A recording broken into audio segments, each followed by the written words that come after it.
Okay, good afternoon. तो कल हमने अपना फिनिश किया था first chapter.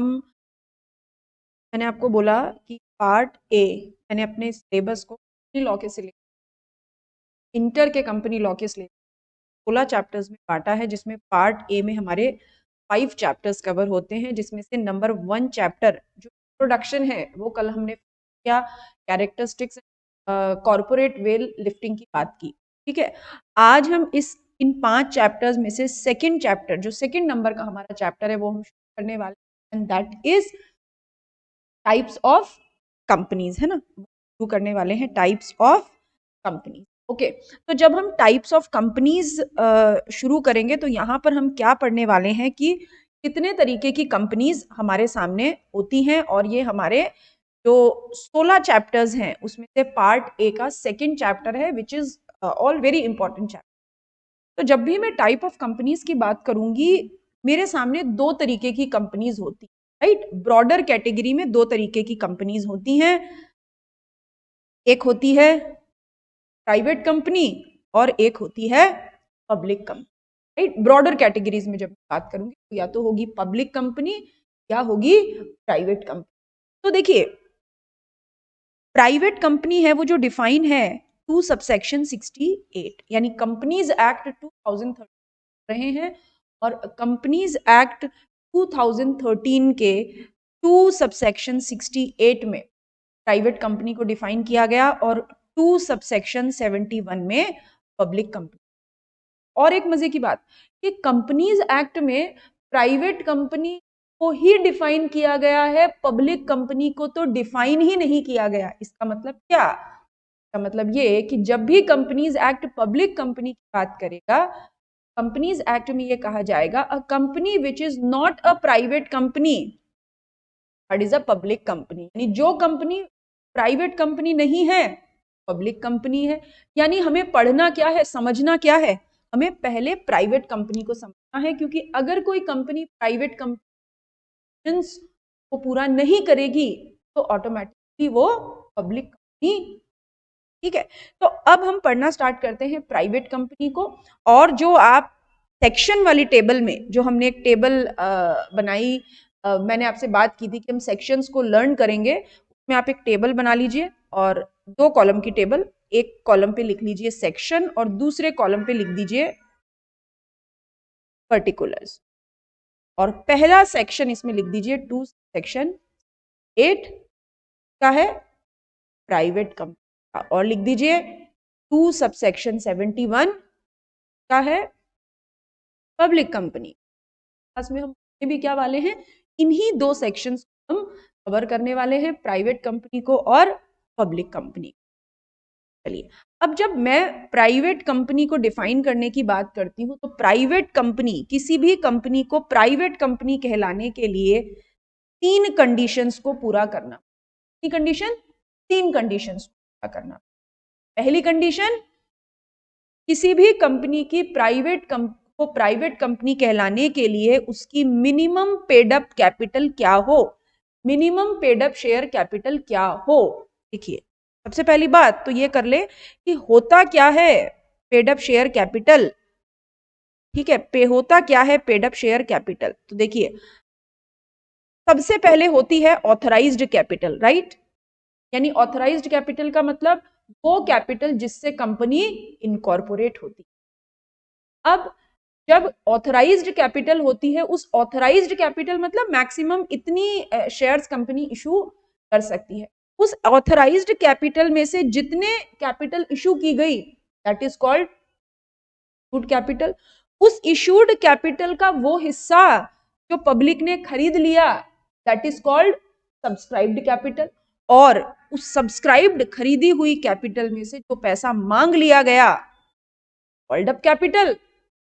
Called up capital का वो हिस्सा जो पे हो चुका है, that is called paid up capital.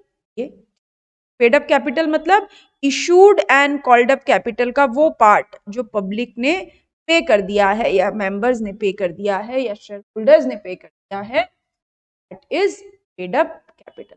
तो किसी भी कंपनी को प्राइवेट कंपनी होने के लिए उसकी पेड अप शेयर कैपिटल क्या हो, as may be prescribe. Now जब मैं कहती हूं एज मे बी प्रिस्क्राइब, मतलब जो भी प्रिस्क्राइब की जाए। अब ये प्रिस्क्राइब कहाँ की जाए? तो प्रिस्क्राइब की जाएगी रूल्स में, लेकिन एट प्रेजेंट कुछ भी प्रिस्क्राइब नहीं किया गया है। तो आप कितने भी अमाउंट से, कितनी भी minimum paid up share capital से को प्राइवेट कंपनी को इनकॉर्पोरेट करवा सकते हैं। कोई चिंता की, कोई टेंशन की बात नहीं। आपका सवाल ये कि मैम क्या मैं 1000 रुपए की पेड अप कैपिटल से प्राइवेट कंपनी खड़ी कर सकता हूँ? हाँ, बिल्कुल कर सकते। 100 रुपए से बिल्कुल कर सकते, 5000 से बिल्कुल कर सकते हैं, कोई रोक टोक नहीं है, क्योंकि मिनिमम पेड अप कैपिटल जो भी प्रिस्क्राइब की जाए और एट प्रेजेंट भी प्रिस्क्राइब। ठीक, नाउ अब किसी भी कंपनी को प्राइवेट कंपनी होने के लिए उसके आर्टिकल ऑफ एसोसिएशन में, आर्टिकल ऑफ एसोसिएशन नया नाम, क्या होता है आर्टिकल ऑफ एसोसिएशन? तो आर्टिकल ऑफ एसोसिएशन क्या होता है? कंपनी के रूल्स एंड रेगुलेशंस। मींस देखिए, कंपनी तो आर्टिफिशियल पर्सन है, हमारे आपके जैसा उसका इंटेलिजेंट दिमाग। तो कंपनी क्या करेगी, क्या नहीं करेगी, आज क्या करेगी, कल क्या करेगी, वो सारी बातें कहाँ मेंशन होती है? कहाँ मेंशन होती है? आर्टिकल ऑफ एसोसिएशन में। Day to day activities, rules, regulations, bylaws, सब आर्टिकल ऑफ एसोसिएशन। तो आर्टिकल ऑफ एसोसिएशन में 3 बातें लिखी हुई होनी चाहिए। कितनी? 3। पहली बात क्या लिखी हो आर्टिकल ऑफ एसोसिएशन में? कि किसी भी प्राइवेट कंपनी के शेयर ट्रांसफर पे रिस्ट्रिक्शन है। मैंने आपको फर्स्ट चैप्टर में ये बात बताई थी कि प्राइवेट कंपनी के शेयर ट्रांसफर करने पे रिस्ट्रिक्शन है, प्रोहिबिशन नहीं। मतलब प्रोहिबिशन का मतलब होता है ना, ये काम आप कर ही नहीं सकते, जबकि रिस्ट्रिक्शन का मतलब क्या होता है? कर तो सकते हो, लेकिन कुछ कंडीशंस के साथ। यानी प्राइवेट कंपनी में कोई व्यक्ति, अगर एक व्यक्ति दूसरे व्यक्ति को शेयर ट्रांसफर करना चाहे तो वो कैसा है? रिस्ट्रिक्टेड। और ये रिस्ट्रिक्शन कौन इंपोज करेगा? Board of director. अब ओपीसी को छोड़ दीजिए, 1 पर्सन कंपनी को छोड़ दीजिए, उसके अलावा किसी भी प्राइवेट कंपनी में मेंबर्स की संख्या कितनी होगी? 200। देखिए शब्द क्या लिखा है? मेंबर्स। याद है हमने प्रीवियस चैप्टर में बात की थी कि वो शेयर होल्डर्स जिनका नाम कहां लिखा जाए? रजिस्टर ऑफ मेंबर्स में, तो उनको क्या कहते हैं? मेंबर। किसी भी प्राइवेट कंपनी में मैक्सिमम मेंबर्स कितने लिखे हो सकते हैं?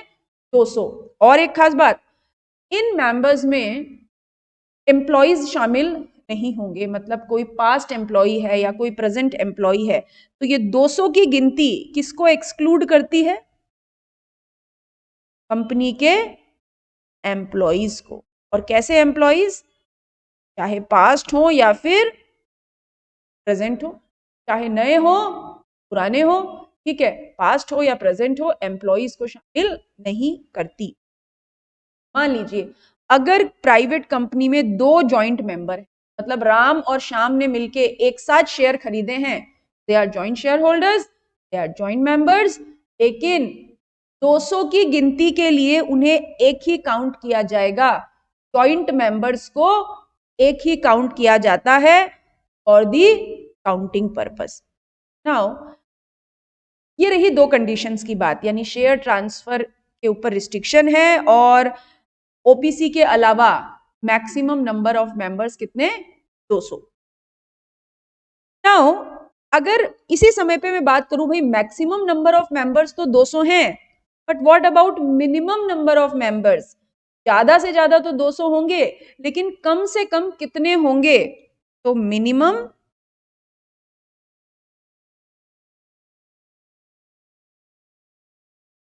मेंबर्स 2। मिनिमम मेंबर कितने हो सकते हैं? 2 हो सकते हैं। ठीक, मैंने बोला आपको आर्टिकल ऑफ एसोसिएशन में, प्राइवेट कंपनी के आर्टिकल ऑफ एसोसिएशन में 3 बातें लिखी होंगी। तो ये तो हुई 2 बात। Now what about the third thing? कोई भी प्राइवेट कंपनी पब्लिक को शेयर खरीदने के लिए इनवाइट नहीं कर सकती। बात का मतलब क्या? बात का मतलब समझते हैं, और बात का मतलब क्या देखिए, कोई भी कंपनी कैपिटल कैसे इकट्ठा करती है? Bye issuing shares. कोई भी कंपनी शेयर्स इशू करके कैपिटल इकट्ठा करती है, यानी कंपनी शेयर बेचती है और शेयर बेचने के बदले में पैसा। अब शेयर किसको बेचे या कौन खरीदे? तो कंपनी क्या करती है? कंपनी इनवाइट करती है। क्या करती है? Invite to subscribe its security. Company क्या करती है? इनवाइट करती है, इनविटेशन देती है कि आओ और आप हमारे शेयर्स खरीदो। अब दो तरीके की कंपनीज, या तो होगी प्राइवेट कंपनी या होगी पब्लिक कंपनी। अब कंपनी कैसे इनवाइट करे लोगों को कि आओ और आप हमारे शेयर खरीदो? तो उसके लिए एक डॉक्यूमेंट होता है, that is called prospectus. Prospectus क्या है? ये बबलू और बबली की शादी का इनविटेशन कार्ड है। और इट मेक सेंस, मीन्स आपने देखा आजकल शादी के कार्ड बड़े लेविश होते हैं, और जितने लेविश कार्ड उतनी ही रॉयल वेडिंग। और शादी के कार्ड पे बहुत सारी इंफॉर्मेशन, बबलू का नाम, बबली का नाम, मम्मी का, पापा का, दादी का, दादा का, मामा मामी, नाना नानी, वो जलूल जलूल आना शादी में, वो बच्चे भी। यानी आपको उस इनविटेशन कार्ड से बबलू और बबली के बैकग्राउंड इंफॉर्मेशन, पार्टी कहाँ है, वेन्यू, सारी इंफॉर्मेशन मिल जाती है। मतलब you are capable to decide कि हमें जाना है या नहीं। In the same way company भी क्या करती है? कंपनी इनवाइट करती है। किस बात के लिए इनवाइट? कि आओ और आप हमारे शेयर खरीदो। सब्सक्राइब करना मतलब खरीदना। अब क्या तरीका है कंपनी? सबसे पहले बात कर लेते हैं पब्लिक कंपनी। तो पब्लिक कंपनी क्या करती है? Issue prospectus. पब्लिक कंपनी क्या करती है? Prospectus issue. किसको? पब्लिक को। ठीक है, पब्लिक को, to invite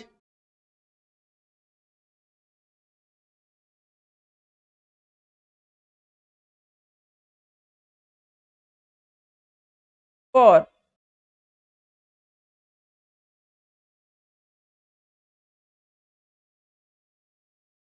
subscription for it's.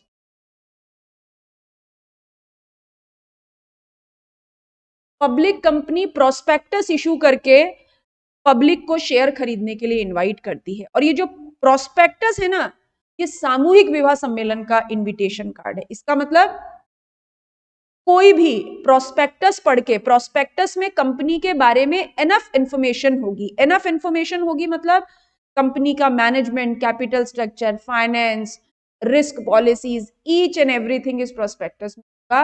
और उतनी एनफ जानकारी होगी कि आप ये डिसाइड कर सके कि आपको शेयर खरीदना है या नहीं। तो पब्लिक कंपनी प्रोस्पेक्टस किसे इशू करती है? पब्लिक को issue. But at the same time private company क्या इशू? प्राइवेट कंपनी प्रोस्पेक्टस तो इशू नहीं कर सकती, क्योंकि प्राइवेट कंपनी पे तो पब्लिक को इनवाइट करने के लिए प्रोहिबिशन है। प्राइवेट कंपनी क्या करती है? इशू करती है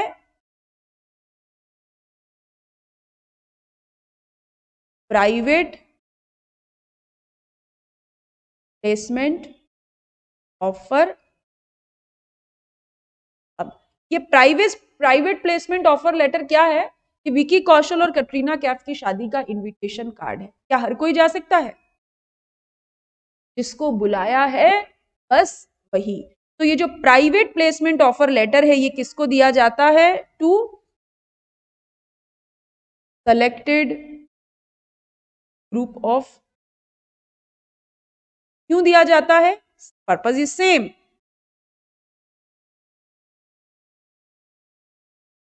टू इनवाइट फॉर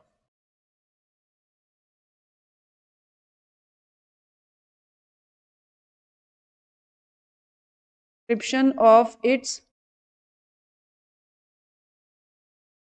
यानी फर्क आपने देखा कि प्राइवेट कंपनी प्रोस्पेक्टस इशू नहीं कर सकती क्योंकि 2 सबसेक्शन 68 प्राइवेट कंपनी पे प्रोहिबिशन लगाता है प्रोस्पेक्टस के लिए।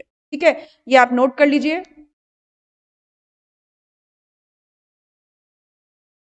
ये आप नोट कर लीजिए।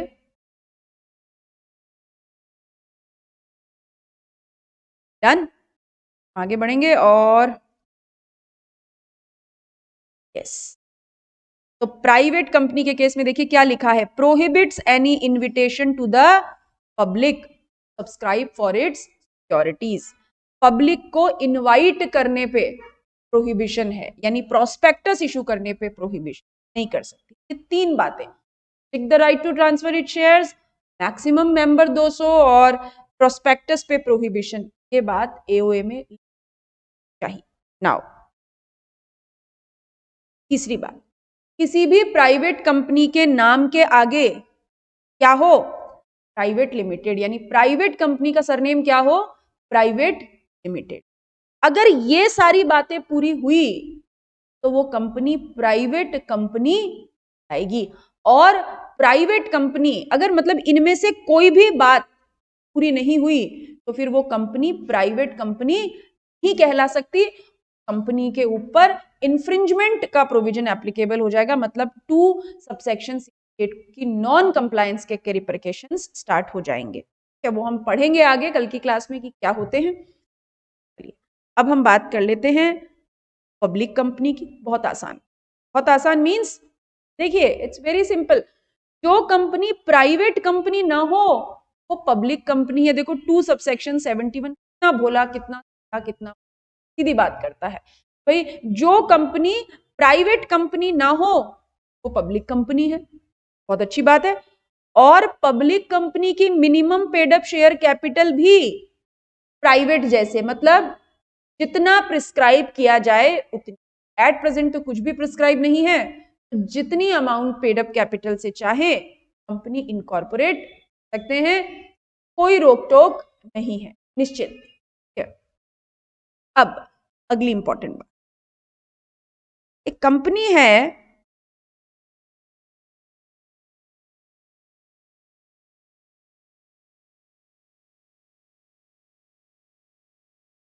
पहले ही बता देती हूं कि जैसे प्राइवेट कंपनी के नाम के आगे प्राइवेट लिमिटेड वर्ड लिखा होता है, ऐसे ही लिमिटेड कंपनी, पब्लिक कंपनी का सरनेम क्या होता है, लिमिटेड, यानी पब्लिक कंपनी के नाम के आगे क्या लिखा होता है, लिमिटेड। मींस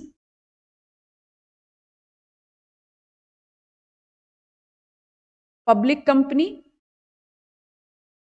ये क्या है, एक पब्लिक कंपनी है एबीसी लिमिटेड, है ना। और ये पब्लिक कंपनी क्या है, तो होल्डिंग कंपनी। होल्डिंग कंपनी मतलब पब्लिक कंपनी कंट्रोल करती है, पब्लिक कंपनी क्या करती है, कंट्रोल करती है किसको, एक प्राइवेट लिमिटेड कंपनी। और मान लीजिए प्राइवेट लिमिटेड कंपनी है, प्राइवेट, इसे प्राइवेट लिमिटेड क्यों कहा, क्योंकि डीसीसी प्राइवेट लिमिटेड 2 सबसेक्शन 68 की सारी कंडीशंस को पूरी करती है। मतलब जितनी कंडीशंस एक प्राइवेट कंपनी के ऊपर लगती है वो सारी कंडीशंस को ये डीसीसी प्राइवेट लिमिटेड पूरा करती है। बट हुआ क्या, हुआ ये कि इस प्राइवेट लिमिटेड कंपनी की होल्डिंग कंपनी कौन है, इस प्राइवेट लिमिटेड कंपनी को कंट्रोल कौन करता है, एक पब्लिक लिमिटेड कंपनी है। तो प्राइवेट लिमिटेड कंपनी कैसी है, सब्सिडियरी कंपनी, और पब्लिक लिमिटेड कंपनी कैसी है, होल्डिंग कंपनी। अब प्रोविजन क्या कहता है कि अगर एक public limited company holding company है और वो किसी प्राइवेट लिमिटेड कंपनी को कंट्रोल करती है, यानी प्राइवेट लिमिटेड कंपनी को उसने अपनी सब्सिडियरी बना के रखा है, सब्सिडियरी क्या बोला मैंने, सब्सिडियरी, यानी कंट्रोल करने वाली कंपनी होल्डिंग कंपनी और कंट्रोल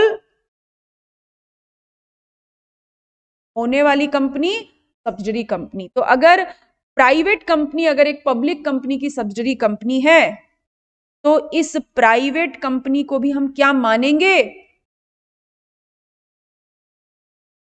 डीम्ड पब्लिक है। ये प्राइवेट कंपनी सब प्रोविजंस के हिसाब से, लेकिन दुर्घटना घट गई कि ये एक पब्लिक कंपनी की सब्सिडरी बन गई, इसीलिए इसे भी क्या मान लिया?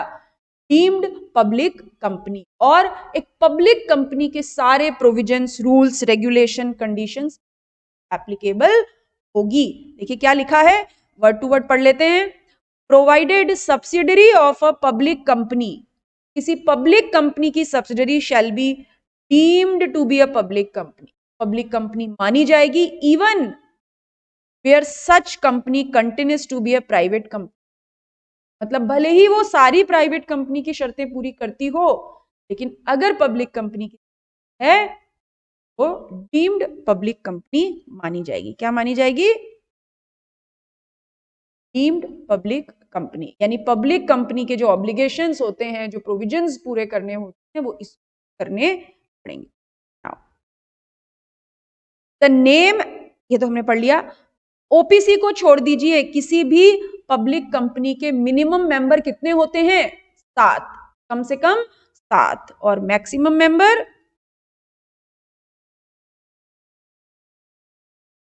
अनलिमिटेड, कितने भी हो सकते, अनलिमिटेड। तो ये हुई हमारी पब्लिक कंपनी और private company, to subsection 68 to subsection 71। आज के लिए इतना ही, ठीक है। और कल हम यही टाइप्स ऑफ कंपनी को कंटिन्यू करेंगे। कोई डाउट हो